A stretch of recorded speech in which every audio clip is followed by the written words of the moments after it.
S&P 500 up more than 25% year to date, Lindsey.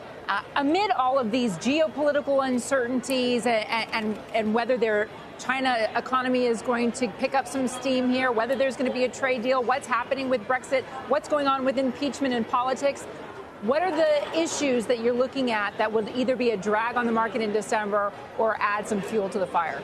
Yeah, I mean, I think tariffs, the December 15th deadline, is the number one risk to the market. It continues to be this risk that's been underlying the market for a year and a half right now. So that's the number one thing we're looking at. But the fact of the matter is, because of all the issues that you just laid out, the U.S. equity market really is one of the best markets to be in right now if you're looking somewhere to put your money, because interest rates have remained very low. There's not a lot of alternatives out there. What about the fact that stocks are expensive?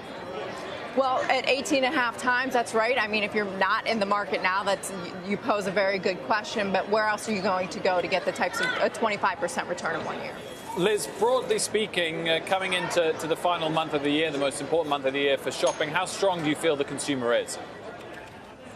I think the consumer is in great shape. Obviously, there are concerns about the broader economy, but the consumer is feeling solid with record unemployment and wages on the uptick. So I think the consumer is in good shape. There's lots to buy. There's too many stores to buy things at, but the consumer is solid.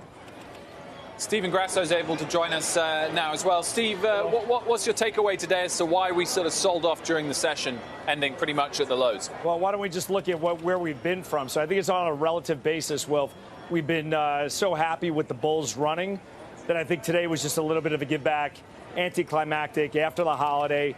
Nothing to be concerned about. I think the bulls are still in charge of the market.